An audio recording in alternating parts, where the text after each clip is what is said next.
Hi YouTube and welcome back to my channel. It's Dirty Dems aka Demo Graphics, and today I've got something very special for you guys.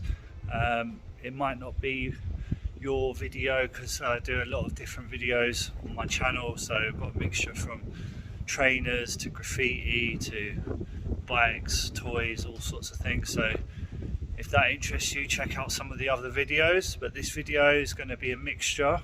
So this week I'm at the London Sneaker School, so I'm going to be learning how to make some custom Jordan 1s, the retro highs, and I'm also going to have a bit of graffiti thrown in the video as well, so it's just going to be a vlog really sort of documenting my week. It's not going to be just about the sneakers, so this video is more of a reminder for me of how the course went and the sort of stuff I learned on the course. So I'll be sort of keeping note via video, vlogging my daily progress.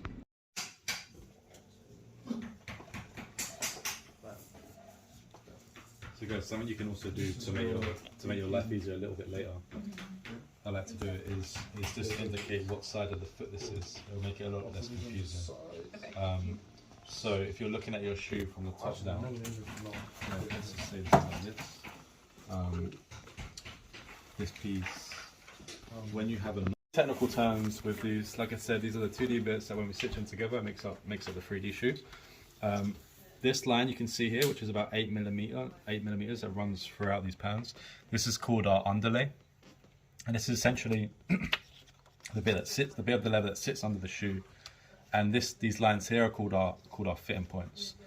So as you can see, you'll measure it and it'll fit perfectly, just like this. When you have, I think you'll know this by now, but when you have a notch, that indicates the inside of the shoe. And you've got other little bits on here, like for example these little perforations. These aren't cut lines, it's just to make our holes. And we'll show you how to do that in a moment. What other pieces do we need to know about? Some lines, so not all lines are cut lines. So this here is just a fitting point for the swoosh, so you wouldn't cut any of this. This here as well on your bottom facing, this little line is a indication for our stay stitch, which comes at the end. What else on our patterns? The stay stitch as well. Oh, the quarter stitch? Yeah. Yeah, that's a stitch line that runs through the Jordan. That runs through the swoosh. So you see this line here? We give you 2 lines for it. Our inner components. So everything you just laid out are our upper components. We also have our inner components, which is this one as well. So we have our toe stiffener, and these are the bits that aren't made out of leather. These are kind of the internal pieces. So we have our toe stiffener. We have on a Jordan 1 high, you'll have your counter lining. Jordan 1 low doesn't have that. The counter lining, I can explain. It's like, do you want to just pass the shoe? On older shoes, you don't really see it on trainers these days, but on older shoes they'd switch the lining round so it's suede on the inside here, especially on high tops, just to stop it from slipping. Yeah. So the Jordan 1 low doesn't have it, but the high does have it. We have our vamp lining, which is the lining that sits just like here on the shoe. And this piece is really important because someone always gets it wrong, and it's easy to get wrong. I don't blame them. This is our counter lining. This is essentially cut in half, mainly because it doesn't fit in our folders. It's a safe space. And this is a piece. This is the inside of the shoe, the lining that sits here. When you come to trace this, what I want you to do, and we'll remind you when you're doing it, but you'll trace this piece on, and then you're just gonna mirror it, and just flip it like that, and just line it up. Does that make sense? Like, yeah, so it's one piece. Someone always does it and they'll just cut this piece out. But it's fair enough, it's first time. So these are internal components. This is our counter stiffener, and I think that's all our pattern pieces. What other little bits have we got here? I was missing that piece in my pack there, that one. Oh, that's wadding. We've got a wadding piece as well. So that blue foam we got there, that's what we use for the foam in the shoe, I believe. Yeah. Do you have pattern pieces for those as well? Yeah, that's going to be, These bottom bits. so for your one would be this one. Oh, okay. This piece, you only get foam in that, and then the other one you're bending off that, which is for the tongue. Alright. So my blade in that one. Oh yeah, you guys gonna change it? I'm gonna I'm gonna change all of them. I'm gonna show you. Thank you. This has got his name. I've got one here. Yeah, that's gonna be his blade. Okay, cool. So Practice pair. Just practice on the pieces as well. Like, don't spend too time on doing a practice of the practice. So to cut leather in a factory, they'll use actually like cutting knives that you press it down and it'll cut the whole pattern piece out like instantly. It's a bit slow how we do it. We use a knife and we cut it by hand. So this is a clicking knife, which is actually, you won't really find these elsewhere in the shoemaking world.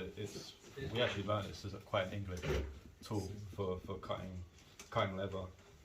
It's useful because you can get your hand around it. You can really get in there. So if the piece is quite thick and you're struggling with a scalpel, some people cut with scalpels. These are good because you can really get in there. So the first thing we're going to do is we're going to change the blade. Has everyone got a blade or? yeah, we gave them up. Okay, cool. So Yeah, just can you change it. so if there's a blade already in there, you can take it out. Yeah, just Yeah, unscrew it spin so it. it comes loose, unscrew it. Yeah, unscrew it. and then it should slide out. You pull that down. You want it? Through here. This way. If you unscrew it. Yeah. Before you put your fresh Give me blade the in, old blades as well. Like a drill bit kind of. Yeah. before you put that in, watch out, these are very sharp. Okay. We're just gonna break it off here. The reason is that we want our blade a lot closer to. If I put this in now, this is a fresh one. If I put this in, you see how big it is. We actually want our blade a lot closer to our knife. So if you just come in here, and where the weak point is, where you've got these kind of like two channels, you're just gonna press down. Just press down with your thumb. Just snap it off like that on the floor. And then you can put your blade in. Okay. And tighten it back up. Be careful, don't let it flick up on you. And then when you put your blade in, let's see if it's too far. You can tighten that up. You get. Yeah, I don't look. There's something called a bias, which is a stretch. So every material has a stretch to it. And it will be in one direction, it will be more stretchy. So before you cut, it's really important to identify where the stretch is. So as you can, like I often do it by sight. Like I'll get my piece and I'll pull it in a few different directions, and I can see how it's like stretching more that way. You can feel it as well if you do it. Then this way, but you can't see those lines as much. That means my stretch is going this way, and it's tight. One technique as well is using your index finger as a pivot like this when you're going around curves. This is where when you're right-handed it's different. I'll get one of these guys to show it because I can't do it. But like, so for example, if I was doing a curve here.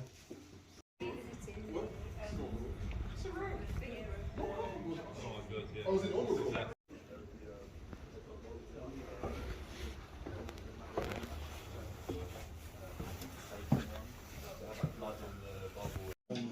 I tend to yeah, just cut and start. That's little touches. This is your time to customize it to your liking. So all the little extra swoosh, the puff swoosh, this will be the time.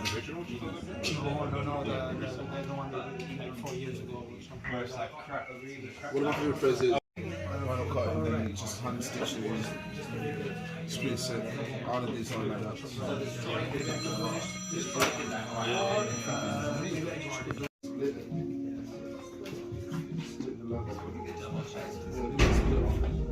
So we split the leather thinner, 50-50. Oh, cool. Like, if the bottom one is thinner, then it's like almost like. Send me an email when you get your information. Yeah, nice to meet you. Yeah, are you at that particular days you work? Any day except Wednesday. We did some stuff generally like we did some stuff at prison recently, like, and I took all the pens So there. the life is all the Most of it was stuff. Even with that, yeah. Actually, what you're doing now is sort of like a youth prison. And I think, look, Yeah, they because they donate. Or I reckon do one with do that one. Do like that do you one. want me to do the wings? The wing. The glue that we use is what's the specific name, Jace? That's the stuff. Rainier. It's like colder cologne. You can get it on eBay. If you Google this, it's in the book. It will show up. It's a neoprene based glue. That's what we use for the sole as well. Yeah. So for this glue to activate, both sides need to have glue basically. And before you put them together, the glue can't be wet. So you gotta let the glue dry basically. So what I'll show you an example. So I'm putting these two pieces together, the mud guard and the vamp. The way you guys would use it, one thing you don't want to do for starters is you don't want to leave the glue open. The glue pot shouldn't never be left open because you'll dry out of glue. And so that's the way to open it. You got a brush in it. Use this to kind of just you see get the excess off. So you see the front bit, you get the excess off. The way I advise everyone using the glue, brush outwards so you can kind of see where the line is. If I put on the line, I know that I'm not touching anything else and I'm just going outwards. So if I go all the way around, you don't need to put it perfectly on because all we're doing with this glue is just holding it in place so that when you go to stitch it, nothing is moving and it's all solid in the place that we want. So as I'm taking off the excess, just going to go around, dab it up a bit more.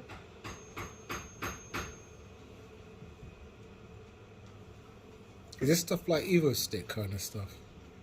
I don't know. Is that? Is it white eagles? So It's stronger. If it's the same thing I'm thinking about, it's stronger. Might be, yeah. It's like Stronger. neoprene. So I've done on the vamp, then I'm gonna stick it to this. So I have to do the other side of this.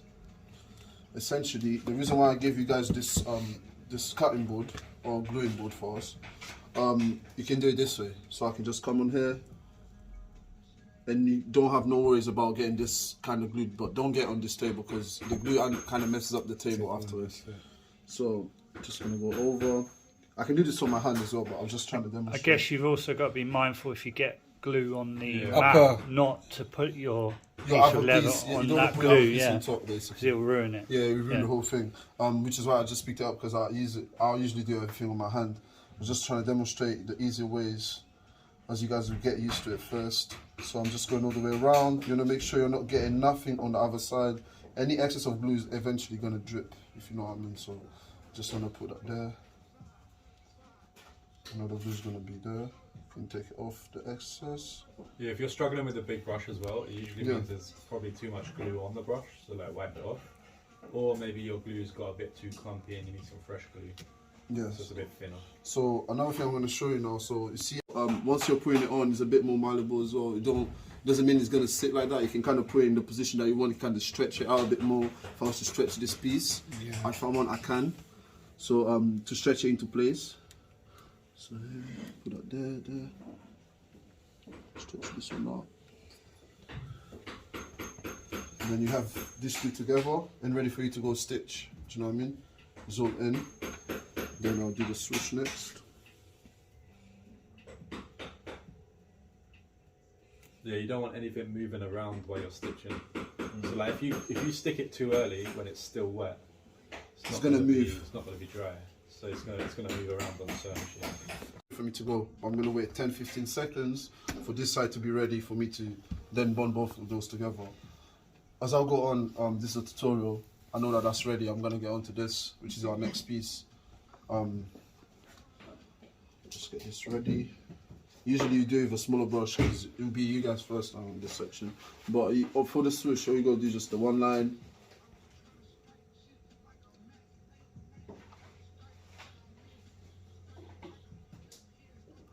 I'm literally just getting in between that line, you see? Get a little bit here and just cover the swoosh.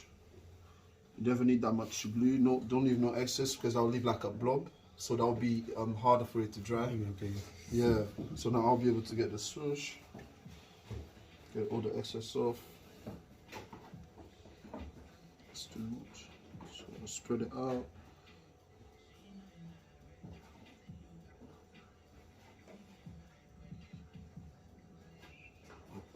I know that this side is dry.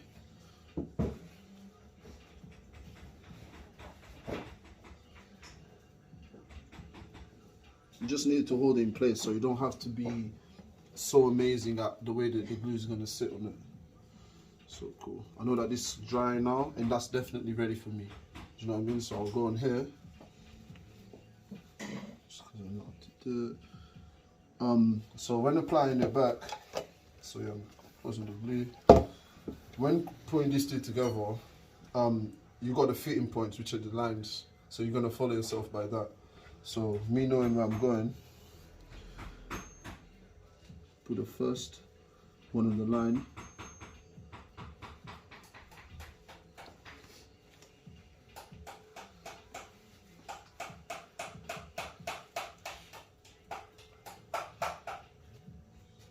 Another thing you can have in mind is that this glue is kind of forgivable. You can make mistakes. I can go back and peel it off. One thing, sometimes you'll still be a bit sticky. Otherwise, just gotta add glue again and go again. Don't ever think that glue is gonna ruin the work. That only becomes tricky when it's suede. Suede or nubuck, once you put glue and if you're going over the line, for example, that's gonna peel the finish straight off. So yeah, I'll just Important that the pieces are stuck on, especially if you're doing a high. Actually, no, with the Travis Scott as well, on this facing piece, you really want it to be stuck in here. Like you see how you can't see any gap there.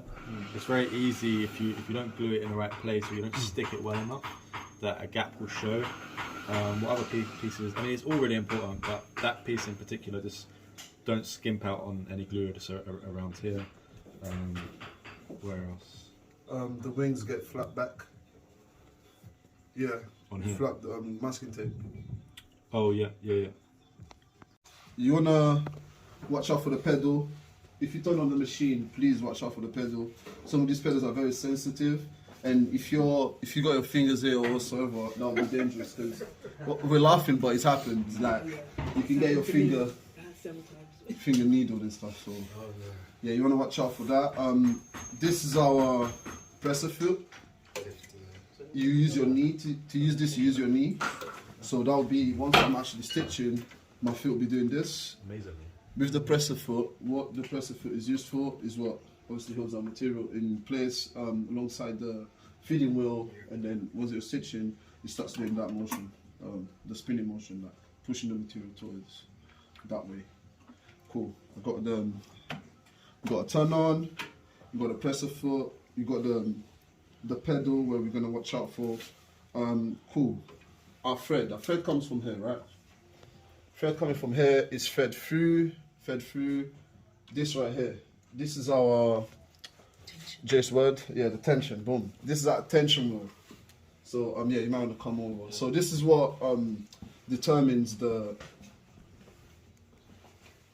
It's like the tightness of yeah, the how tight the threads every are. knot is gonna Yeah, be. when they basically. this So is, make sure it's flat on one side and flat on the other. yeah, so this is what determines so best way to explain it. But the tension should be fine to start with. Yeah, you won't really need to touch it. I'm just explaining to you because if you get your machine, eventually you're gonna know what that is. So if I got a thicker leather, maybe I'll have to move it a little bit because it's more material. So instead of doing a smaller loop, I need to do a bigger one, kind of thing. That's the best way to explain it. Moving on to the needle. The needle has got a groove. You won't be able to see it. So the needle's got a groove. Like on this side, you can see like on the hair. Can you see that? It's different. The groove is always facing the outside because that's where the thread goes through there. You see that bit that the thread is like a groove for the thread to fit in. Once the presser foot is in there, and that bottom one is called the feeding wheel. This one, see this here. That's also if you're buying a machine, one of these places, having a double wheel there is like super important. At the bottom, but having two was there makes it a lot easier. Yeah, to work with the material and stuff. So this is another important thing. When you're using this, for a specific word, The hand feed. the hand feed, this one here. When you're using it, you want to use it like this, especially. Can you give an example on this? Yeah, because you see the belt. You don't want your. These ones are more secure because the belt is hidden. On those ones where the belt is not hidden, I want you to be careful because it does happen where your finger gets stuck as you're trying to wheel it around. You always do it towards yourself. Yeah. You always do it towards yourself, so your finger can get stuck there, and then it's just a long day after that. So you wanna. That's the most important thing. So far, I've touched up on all the important things before I go into the actual stitching. So just remember, guys, if the machine is on, be careful with the pedal. I don't want no casualties because like any little touch, this is very sensitive, and your fingers is just here, and then boom, it's gone. Is it fast? Some of them are more sensitive than others. But this one is pretty good. So I'll give you an example now. Do you also feel that level? Is that really thick? That stuff? Well, this one's pretty thick. Yeah. You're on the presser foot. The two threads I'm holding is the top thread, which is the color that I want, and there's a bobbin thread, which goes through that. That's our bobbin wheel. Yeah. That thread, we're gonna keep changing it for you guys. You guys probably won't need to get into this, but we'll show you how it works. So that's our bobbin thread. Once I place this the material in it.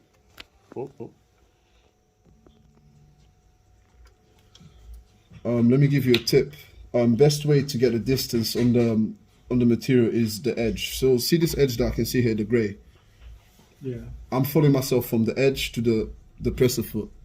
From the edge to the presser foot, this is the distance I want. So see this gap here? That's like 2 mil. Yeah, everyone with me? Mm-hmm. Yeah, so I know that the needle is gonna land right in the middle of that. It's, like to see that. So twice, and then I'm not gonna go all the way down on the third one. I'm just gonna do half.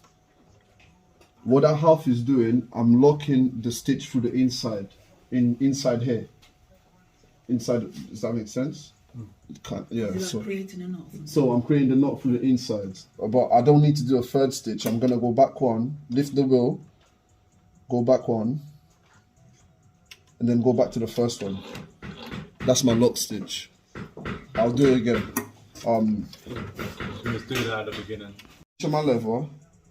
If you look at the motion I'm doing, so I'm holding it with my left. I'll do the first stitch. So it's a hand roll. Second stitch. Yeah, you want to do it with your hand. The first 3 stitches basically with your hand. So I've done the first one, I've done the second one. Best way to remember is I'll fake the third, act like I'm going down, lift it, so I can move the material back and go to the first one. So you don't go into it. Nah, the third one you don't go in. The third one you don't The go in. third one you don't go in. You just go fake it. backwards and Yeah. do it again. Then you And go then- back to the first. And then go back to the first one. So once you go back to the first one, the lock has already been made.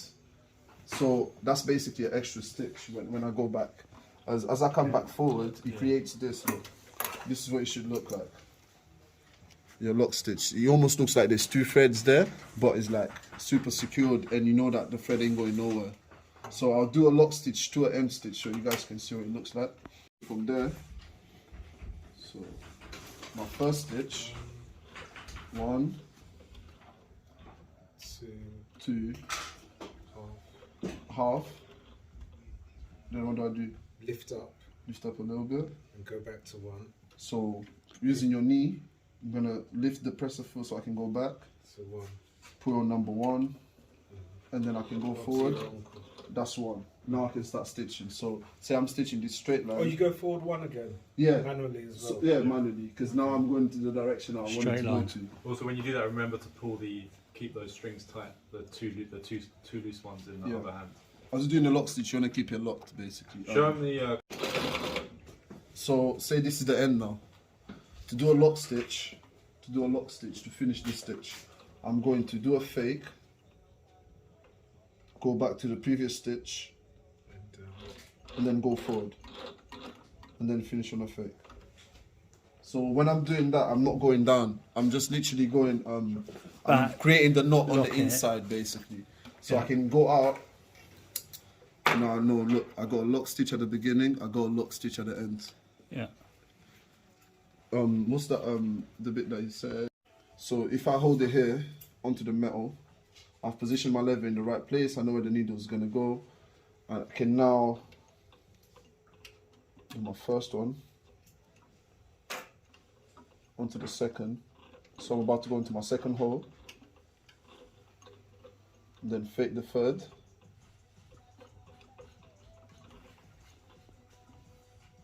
Push it back. It's not awkward. But I feel like when you do that with your opposite hand, it just makes you like, if you're a beginner, it makes you Back into the first Easy first one. hole. Then you can do the lock stitch.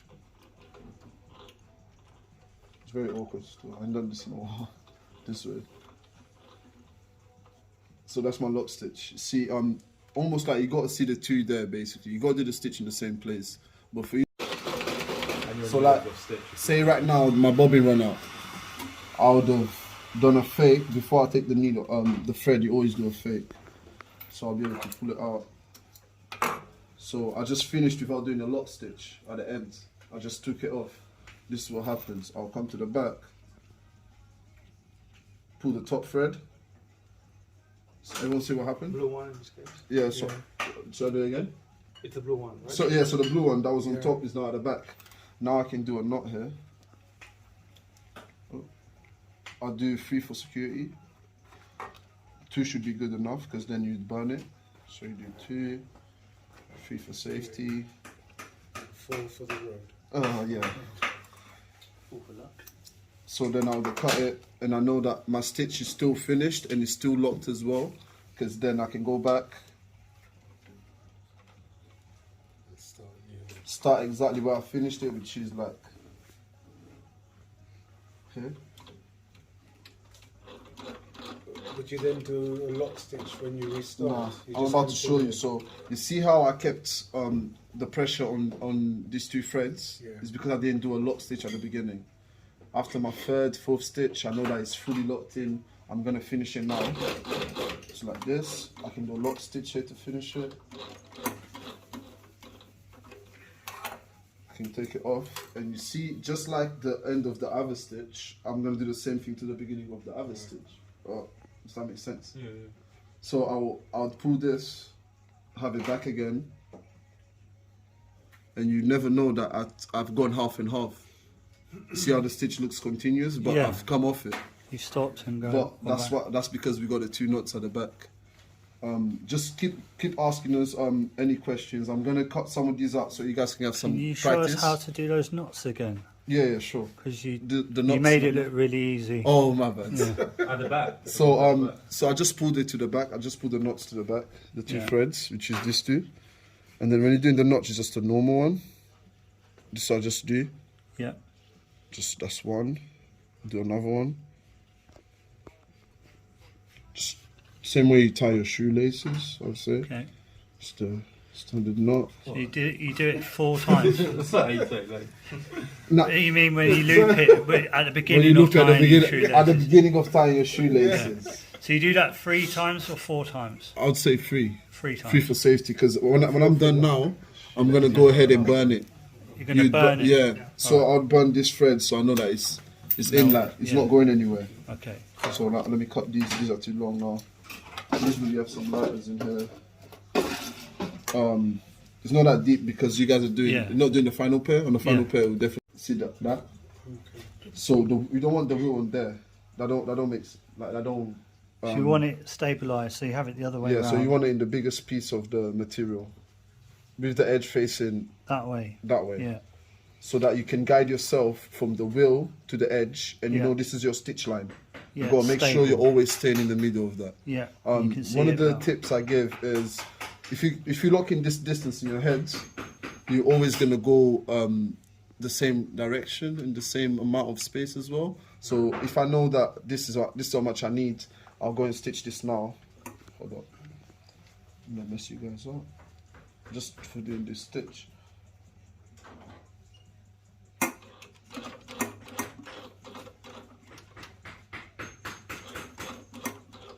So I know the distance between, see the distance between here and here. see the edge of the level. Yeah. So I'm just looking in this distance, knowing that the needle is going to drop in the middle at all times. I just need that to maintain the same distance. So that's I'll say that's my tip at least to get in a straight. Like that's going to depend on the curves or like on the cutting after.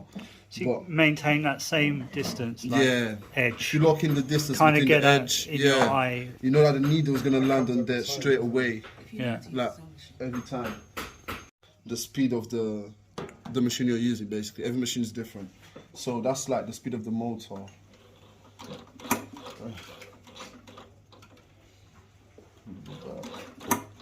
So I wanted you guys to practice just getting one stitch. If you can get one stitch, that's great because you know exactly how much you need to step when you get into a curve. pressure. They call it speed Fine. control. Say that again. They call it speed control. The speed control. Yeah. So within the speed control, you want to do one stitch at a time. If you can do that, that's great. I want you guys to practice that on here first, and then we're gonna move on and start evolving from there. But try to get one stitch at a time. One, you know, I'm gonna do two at this time. Then another thing I'm gonna show you before you guys go back. Say I get to a curve. You don't want to move the machine, like you don't have to do like straight all in one. So I'm getting to over here, yeah. One stitch at a time.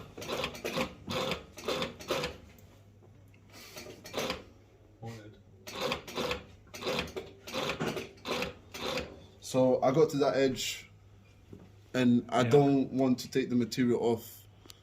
All I have to do is leave the needle in. If I leave the needle in and lift the wheel, I can rotate this whole thing. So when you move with So your knee, now I need to go back down to this line. I was just going straight. So if I'm going back down with my knee, you need to leave the needle inside basically. So I can rotate it. I'm going this direction now. So I want to go. Then I'm going down again. So I want to lift it again, turn it. turn it. And then the stitch is always going to maintain the same length because you didn't move it. All you did is just adjust it. Okay. If you are to like, every time people do this, you can see like the difference in the size of the stitch. Yeah, don't do that. Like you want to pivot as much as possible. Yeah. Even if the curve feels quite gradual, just keep kind of pivoting around because it throws off the timing because you're pulling the tension and the stitches look different. And actually, with these whoever's on these Singer ones, so the FAF ones they always end with the needle in. These Singers they might not. You might finish your stitch and your needle will be here. If that's the case, just use your hand and just put it in, and then you can just pivot around again. And then finish it on that hole. Bring everyone back. Do you know what I mean? So now I can take it off. Get everyone to do since And he created this. Try to get one. Try to just get one. Yeah. So I use the foot pedal to do these long straights to stitching. But when I come to the corner of the tick, I'm free stitching it. So I'm not using the foot pedal, just using the hand. And I also did a crossover loop here with the free hand, so I stepped over the gap there. And I'm doing around the point of the swoosh. Okay, do you want So- me to... I'm going to cut it because it's fraying. Just here it's starting to fray. So we're going to remove it, cut it, tie it 3 knots at the back and start again. Yeah. To refred, I've used the leg pedal to move the wheel out the way, And then push this pushed it to the side, side. and then we've gone through through the top hole above at the top of the needle, and then through the left hole in the needle, And then we go left to right. left to right, after chopping off the threaded ends. Yeah, and with the needle, you'll see that there's a groove on it. Yeah, The groove is always facing the outside. There's a tiny groove right here. yeah. So and at that the is back, facing outside. yeah, Yeah. okay. Okay. Now that's good to go. Now you can lift the presser foot again, Lift that up, push it in place, move that in place, and drop it. drop it down. And you're good. Cheers. So to continue the stitching seamlessly, I've done 4 stitches and then I'm going to carry on with the foot pedal all the way to the end, and at the end I'm going to pull the thread through to the back and cut it off like I did at the last point where it messed up on the threading. So Ish is just giving us markings. With the wing dividers, this the is wing measured dividers. at 2 mil. 2 mil. So I know that the stitching is right on the edge of the lever, and then Yeah. the second one I'll run it again and just do From this. there, yeah. And I have 2, and then I know the stitching is the same all throughout. Okay. Cheers for that.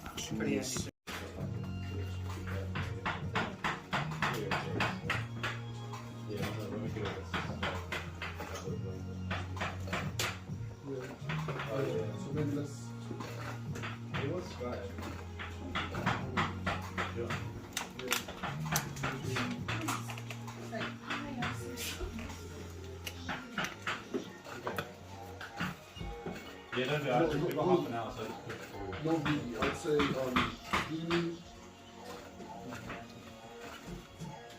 what's the face? Shall we get rid of those? That's steady stitch.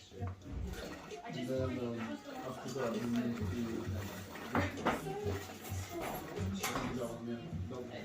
Do you want me to try to see do it then?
So see where that silver pen is? Yeah, and that's going to go on. So just there. Stick it down, fold it over. And the line Stitch is there. meant to be just almost in line with this. So just there in the middle, we know that it's covering. Yeah. So And you what glue the front first. Then when it's flappy like this, you add a little bit of glue at the back Yeah. and over here.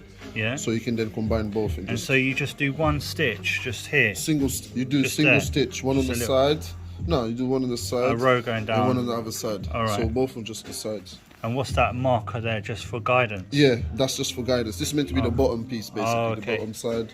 So when we skive, it would have skived this bit only. Yeah. Do you know what I mean? So yeah, this will All go right. right here to cover these 2 swooshes, this little junction here. Cool. It gets covered. All right, brilliant.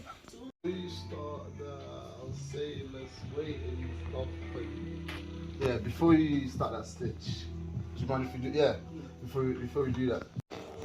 The regular 8 to Regular. 11. Yeah. So I should turn. Your upper, we're going to put them face to face, I should do the same Right. thing on this one. and we're going to stitch on the lining rather than the upper, we're going to stitch on, On the the lining, lining. because then we can manipulate the lining. The lining's more stretchy, Yeah. so we can manipulate it and, you know, shape it how we want it. So we're going to grab our threads, one hand, go to the beginning of our stitch, which is right here on our pattern. At that little corner point. Cross Yeah. hand roll. So I'm pretty good to start it there, I think.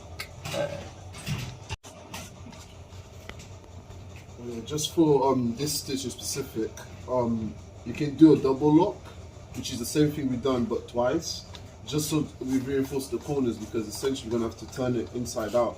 So if you reinforce the corners, the material won't rip. You know what I mean? The stronger it is, the better for you to like do that little tunnel. That means So you yeah, make just two, two, yeah. back and then two and back, or four, So four. so you do Same one place. and back, and then you just go and do another one In the same and then one, back. or- Yeah, or- same one. Okay, so On the second hole basically. So Yeah. you do Cool. Okay. normal lock stitch, normal lock stitch. Yeah. And then you're going to follow the edges, and you're making sure that you stitch both layers of leather all the way around.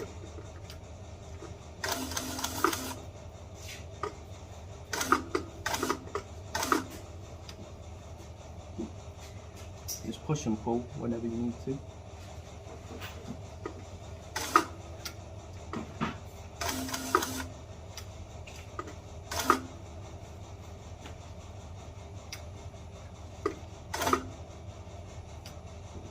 So, one thing to remember, you want to catch the top and the bottom material. The lining is a bit more stretchy, so you can pull it into place. If it starts like going to another side, you can kind of stretch it into place as you're stitching it. As done, it shows. And then basically you're going to go all the way to the other end, opposite end of where you started. You're going to lock stitch it again twice.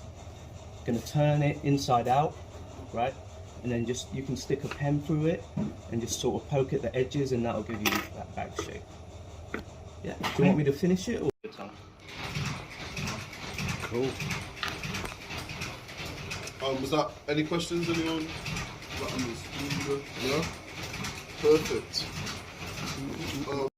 So when you do the tongue, you do it face to face, and you have the furry side up with the smooth inner bit on the inside. Stitch round, and you fold it inside out. So now I'm stitching these bits together, keeping this as close to the night ticks as possible. You're gonna do another course. Like that.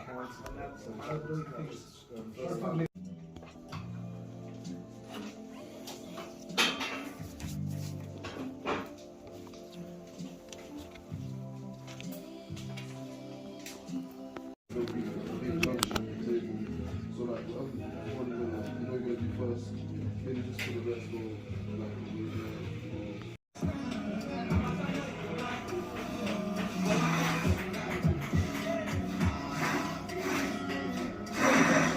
So what this guy is doing is just beveling the leather. Yeah. Don't want it too thin so it rips. This is pretty So good. there's a way of setting the Yeah, so the height. this sets the how much you need to be skived. Yeah. This is what sets it. So you basically put in line with that. See, this line is basically in line with this. So I know that is this bit that's getting trimmed off. Okay. Does that make sense? So you follow that. Yeah. So I'll just follow that. So right now. Is all it, and that adjusts the height of it. So the height is adjusted here, and the height determines on how much is getting skived. Yeah. This determines how much is getting skived as well, but in And terms of like. it works. It's electric, so it works like the same with the sewing So machine. this has got a motor, works the same as the sewing machine because it's got a pedal. You just press and he goes. He goes pretty fast, so kind of need to get careful. used to the pedal as well. Yeah. When sharpening it, you basically pull this. I'm gonna sharpen the blade. And these things are pretty expensive, like 800. Yeah, you can like 800 roughly, I'd say. So So to load the thread I'm going to tie it to the old thread and just pull it through, and that way it should just follow the same path as the thread that's currently loaded. That's how you load the new colours. Just trying to speed up over there. Then you're gonna lift the wheel Yeah. and just pull. Might be a bit Tug. but yeah.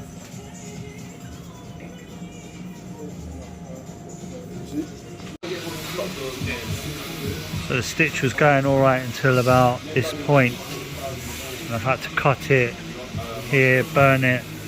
Then we're going to re-enter and carry on the stitch. So I've done 4 manually. This piece here will pull through at the back and tie later on once the circuit's complete. So I'm going to start from the bottom row and work our way around so we don't miss any holes. This is called punching the holes in the vamp.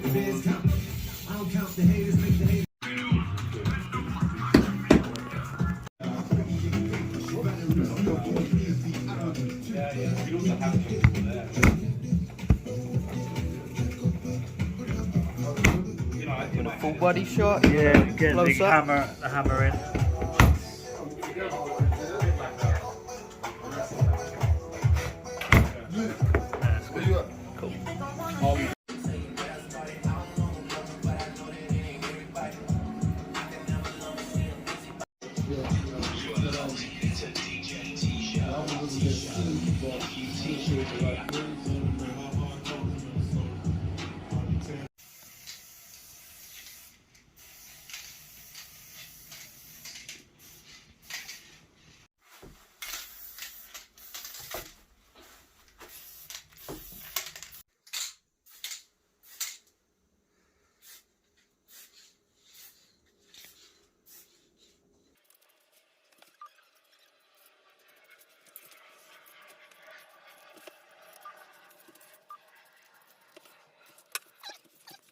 Sure about it. Yeah, just maybe just straighten it off.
Well, that was it as well. Don't know.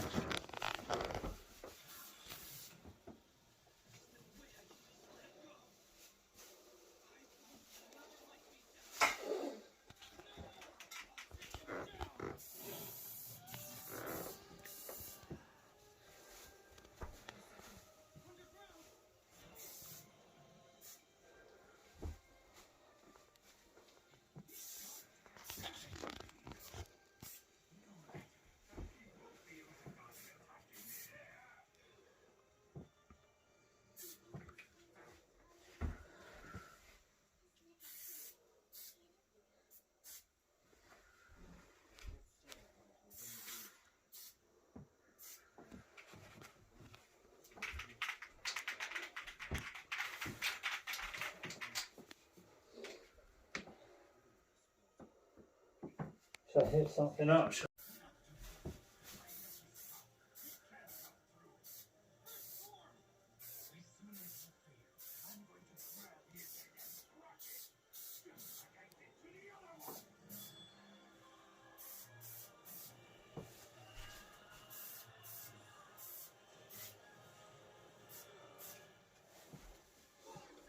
Is it COCO, yeah?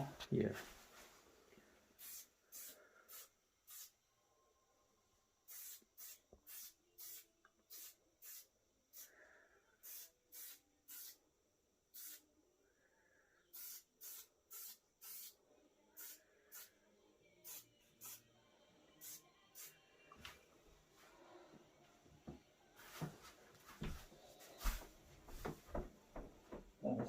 That is a nice piece of art, bro. Yeah, it's popping.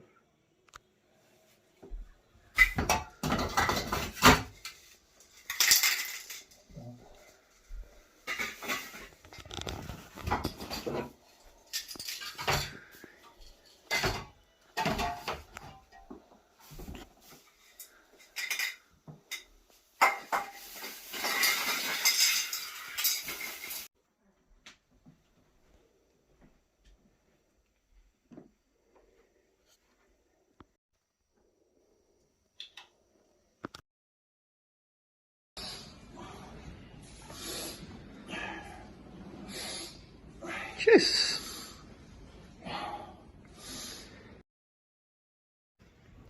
Alright, so it's day 3 of the sneaker workshop, London Sneaker School, and last night I went to the gym with my cousin Bo and then painted my nephew's bedroom with some street art. So he's got a nice custom bedroom wall, and I'm back at the training this morning.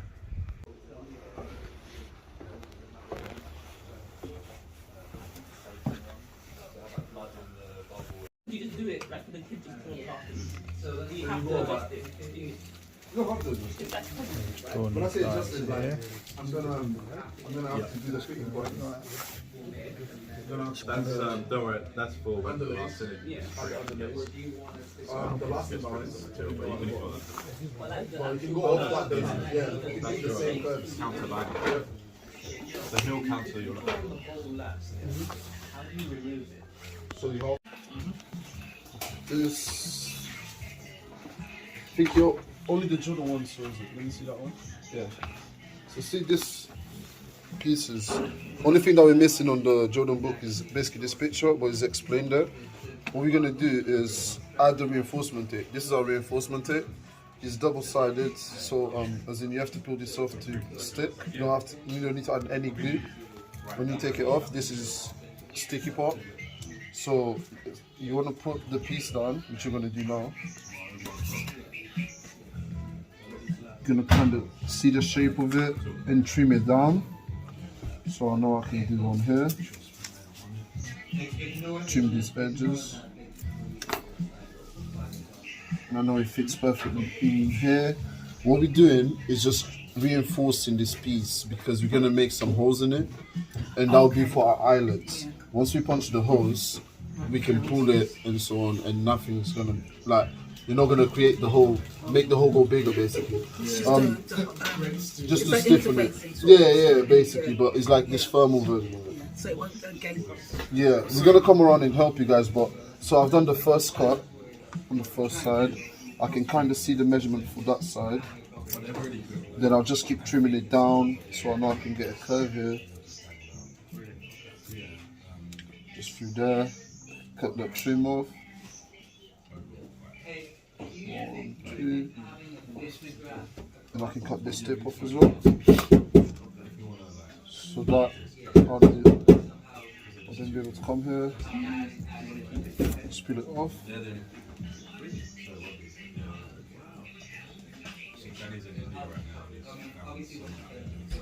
So every bit just needs to be right on it. Top side. So essentially it's just to cover where the holes are going to be?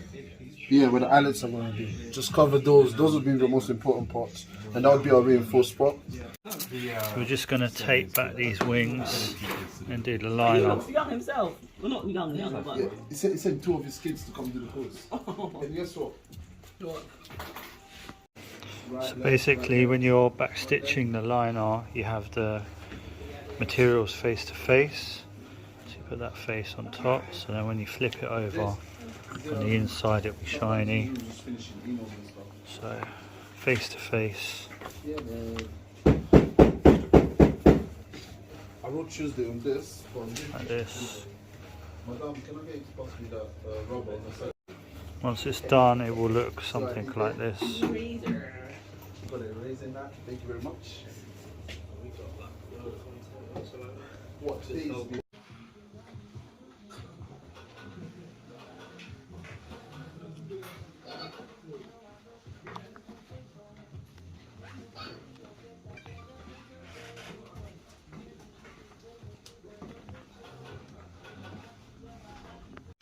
Yeah, let's not.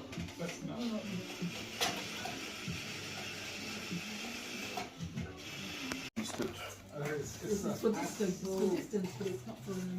Close up stuff.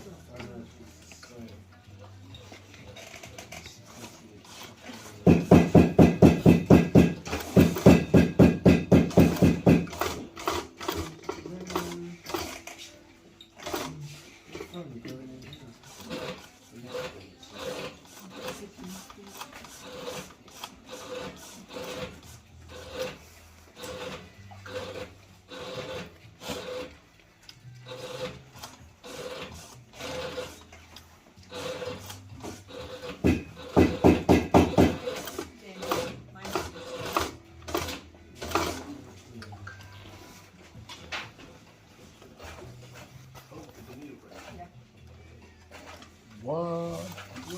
The needle broke?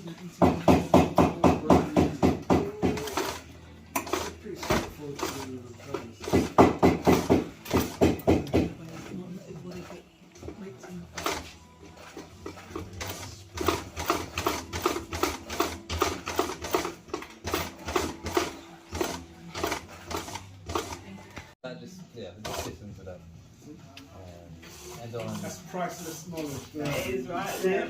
That's what he was after. That's what he was after all.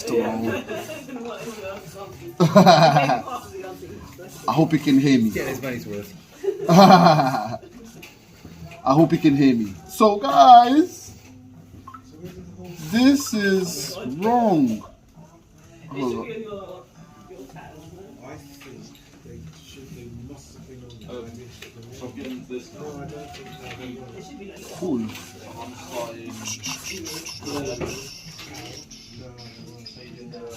Oh crap. Someone's meant to meet me this week. What's that?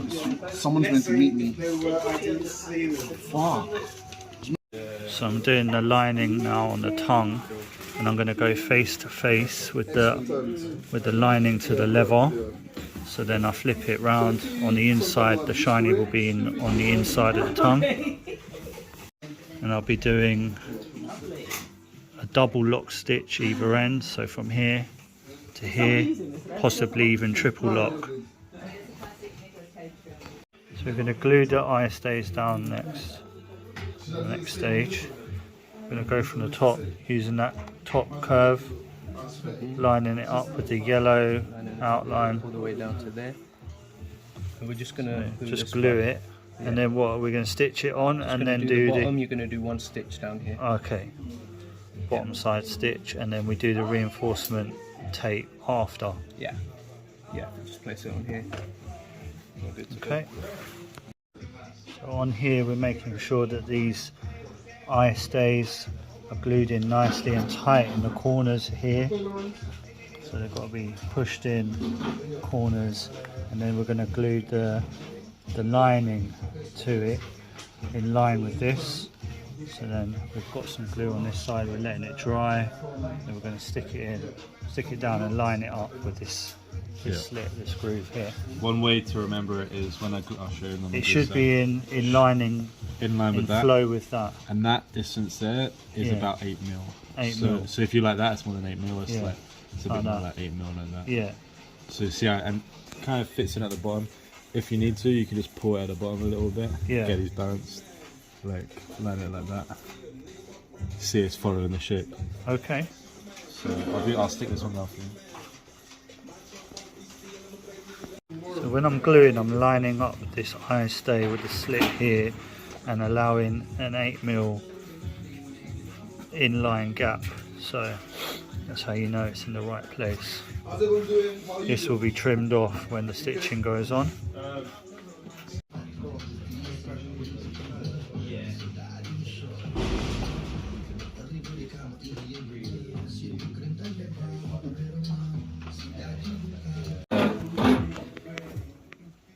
Glue here. So this is the stitch that is just securing the tongue to the lining. Use some glue both sides. Get in here.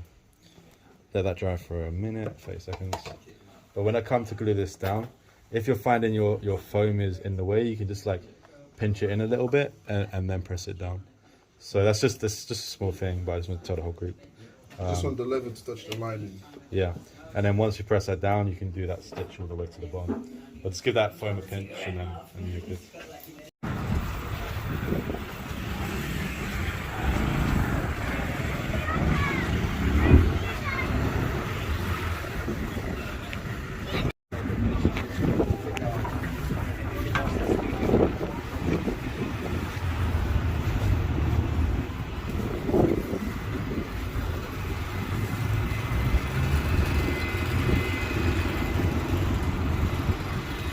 Taking in light, so light is coming in waves into your eye, which is giving you information. You're taking information from this reality. Wave. It's being processed in your brain.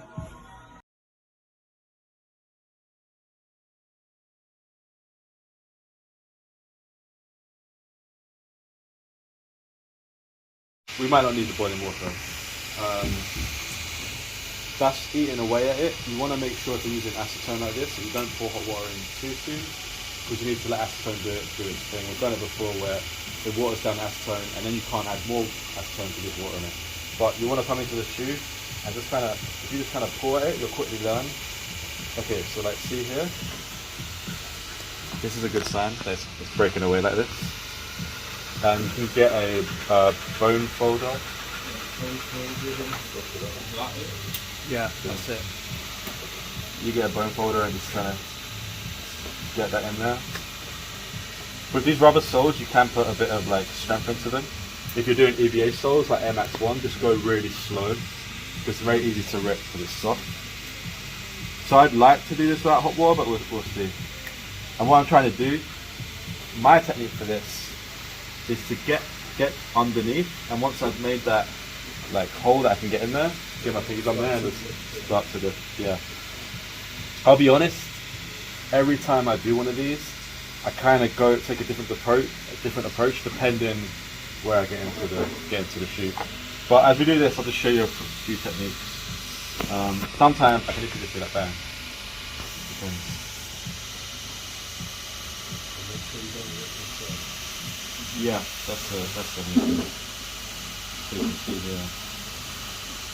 Another technique is to get a blunt side of a mat.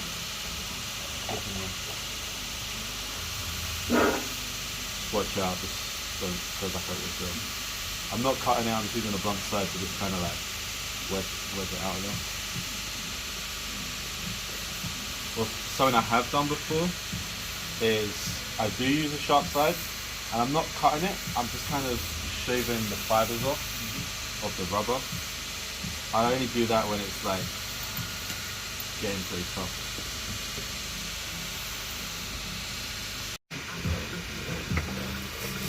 Yeah, This is satisfying, bro. that's it. Done. And we're off. First one off. Hot water's away. So I've had a problem with the machine, so I've had to pull out the rest of the thread here, and I'm going to restart. So I've tied it in a knot at the back, burnt it off with the lighter, and I'm going to go in here at the last stitch. So we start again from the last stitch. We do another stitch and then carry on. So it's important to remember to come back, because we started off the line. We want to pull this red string through, so we're going to use the black to pull it out on this side, and then tie 3 knots in it and then burn the knots. So I'm going to glue up the sides here, across where the stitching is here, back down here, and here like a square. And then we're going to flip that down, push the foam in, push the lever down to the liner, and then the excess will be trimmed off. Okay, so I'm at the stage where I'm gluing the toe box to the rest of the shoe, the upper. We're going to go with a stitch from here across to here, joining it up to that one, and then come straight down. Yeah, that's a little switch it up a little bit. I had a plan.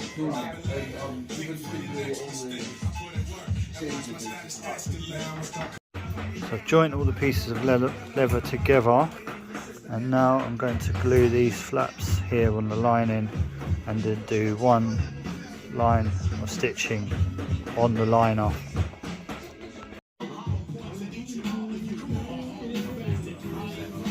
And I'm just going to put a bit of glue in there.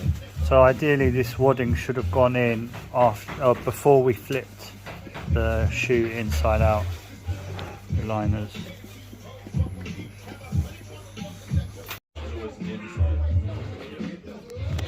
So I'm going to take this back.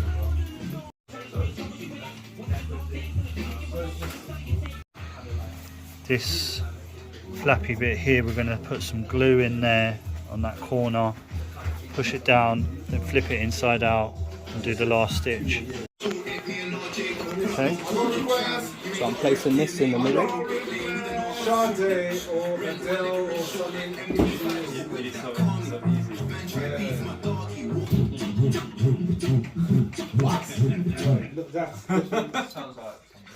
That's some Brazilian music. Matching the lines from there and there. Draw over it. They high of life. Duncan! So you're going to sew from there to there, Yeah. and then when you've done that, you're Flip going to take the masking tape off, Bend flip it over. that, bend it over, tape it again at the back, Yeah. and then do you're that going line. to sew over that to secure it at the back. Okay, I get it. Cool.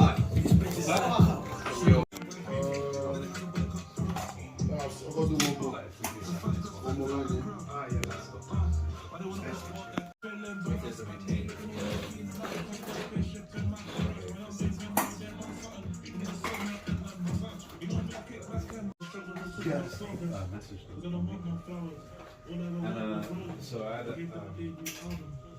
sneaker back come up. It's very direct to that.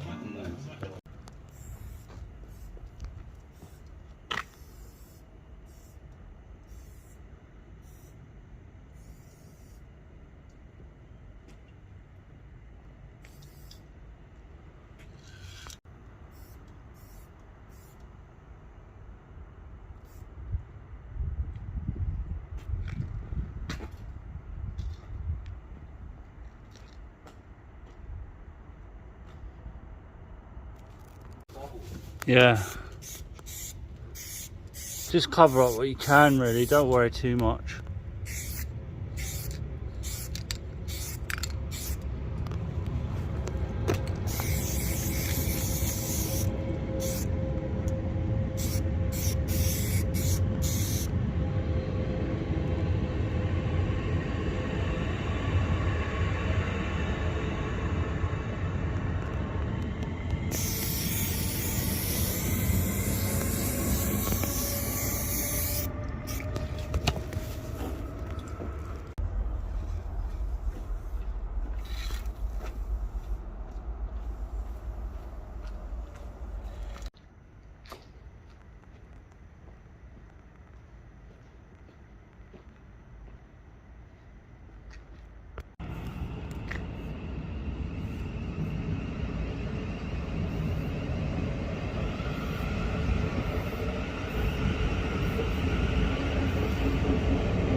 the other tracks.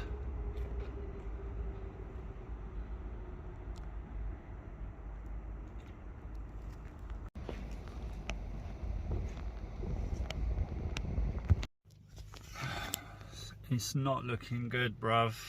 It's not looking good. So today is the final day. It's Friday. It's final day of the sneaker course. Went out painting last night. I've had some problems with the truck, so its coolant level had been going down. I've been checking the water, checking the oil. It's hard to tell with the oil. The oil looked like it was all right, but I could have been wrong. So anyway, this morning there's been a lot of white smoke coming out. It happened yesterday, but I put AdBlue in the car and the white smoke went, so it was fine after that. I've tried to put some more AdBlue in the car. It's not done anything.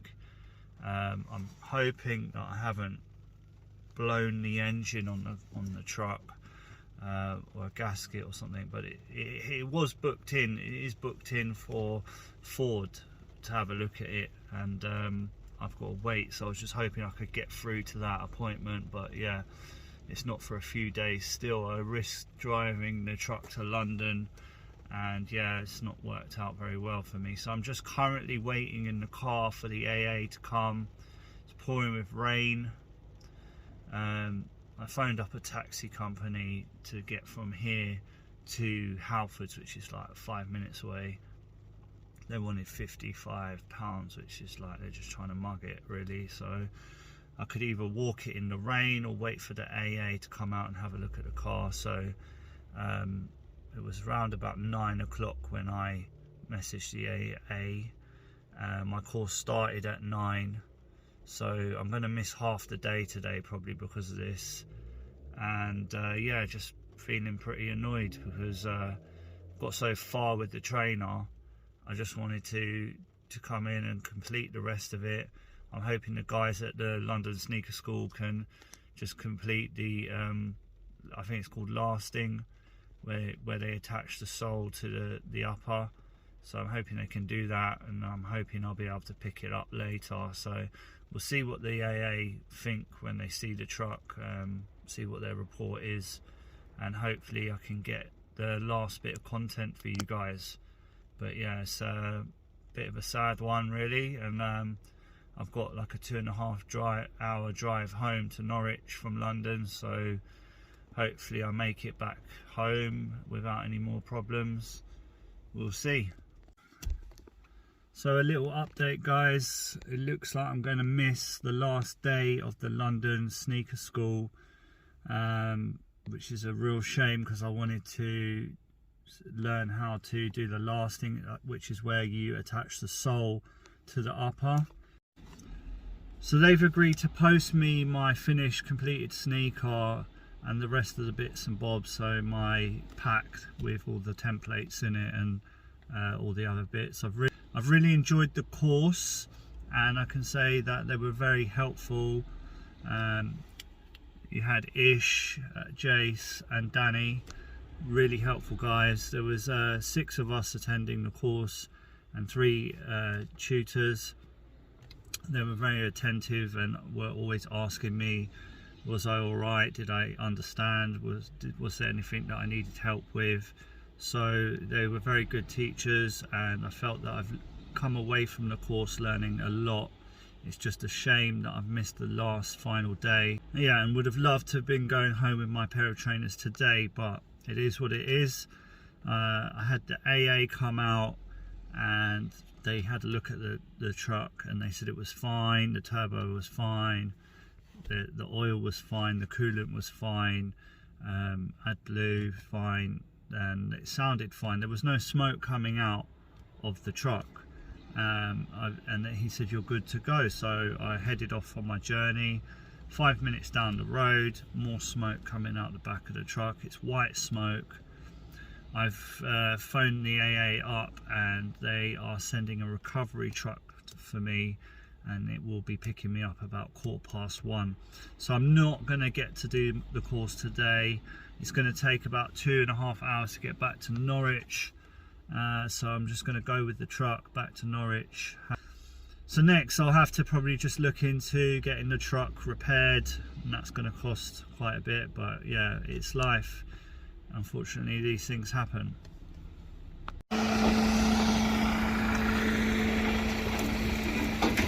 So I had to have a changeover at the service station. It's now 6 PM. Been waiting here all day.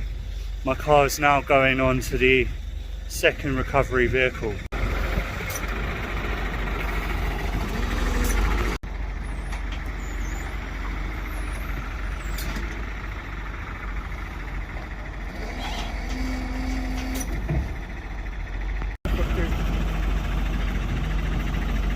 Quite a big piece, actually. Yeah. Bigger than it looks.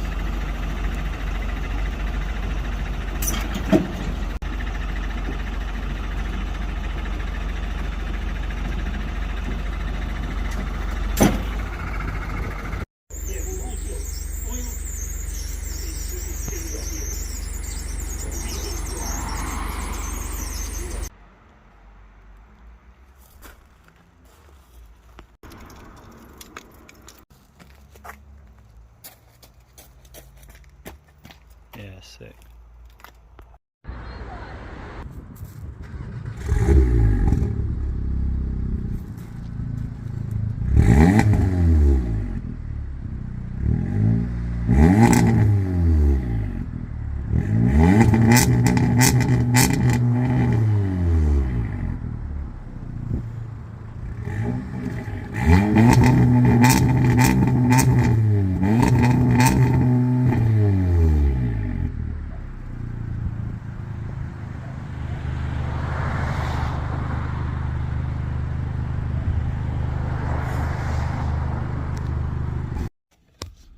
So guys, if you've enjoyed this video, don't forget to like, share and subscribe to my channel. Peace.